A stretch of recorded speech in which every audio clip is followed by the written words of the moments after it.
Arctic is a very different world to the Kalahari. But here too, the link between generations is important. Sam and Joe are both Inupiat, father and son. However, these hunters see their worlds in very different ways.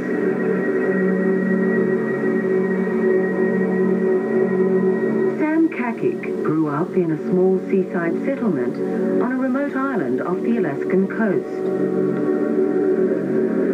Within the company of his elders, he learnt the importance of hunting to the Inupiat way of life. 16, 17 years old, that's when I start hunting. In the winter, my uncle teach me how to hunt for seals and how to set seal nets.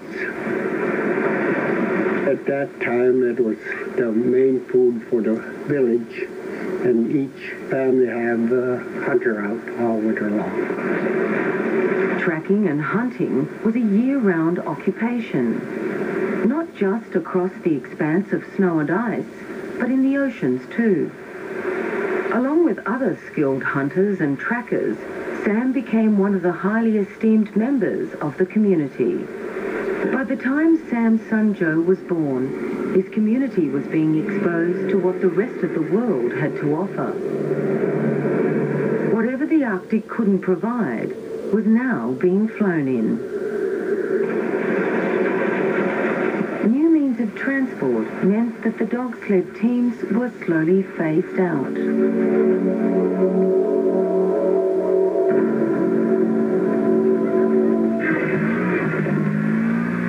Joe has chosen four-wheelers as his form of transport. The Arctic has come out of the age of tradition and into the age of modern convenience.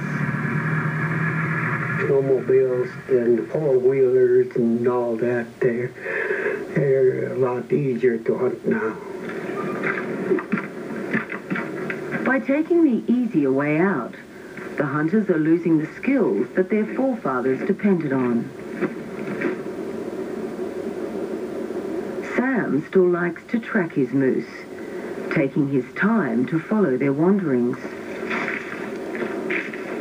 When you run to a fresh tracks like here, you just feel it, and soft, and they're fresh tracks. And if they're a couple days old, they're hard. You can't scratch them off at all. Moose is easy to find their tracks, The moose are big and the reindeer are small.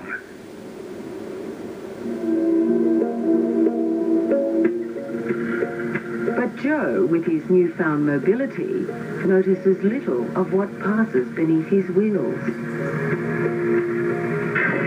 He stays close to the road, just waiting for a moose to cross his line of sight. High-powered rifles make the moose an easy target.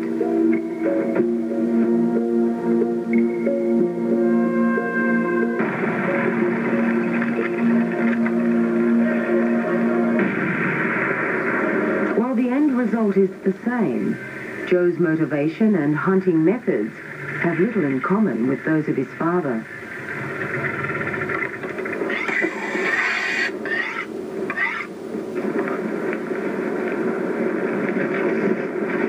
The younger generation is hunting nowadays, so they just do it for sport.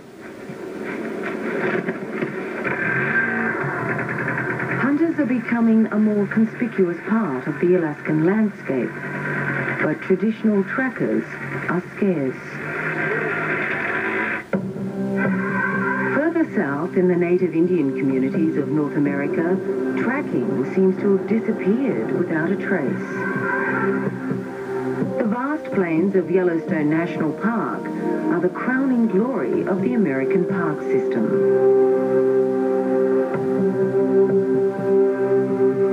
They were also once prime hunting grounds for tribal Indians. Bison were almost exterminated in an attempt to drive the Indians out. Bison are back from the verge of extinction, but all trace of Indian culture here has been erased. Native Americans like Tailfeather lament the loss of their colourful heritage. It saddens the families, it saddens the Indian people in North America to lose our spiritual value system. It's so important for the people to understand the meaning of the nature itself, the animals, the winged people, the fish that live there, that give us life, that give us nourishment.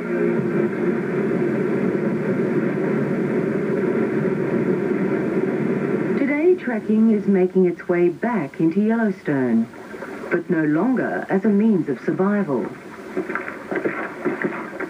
Wild. Coming up, once they hunted for food, now expert trackers save animals in the wild when Wild Discovery continues.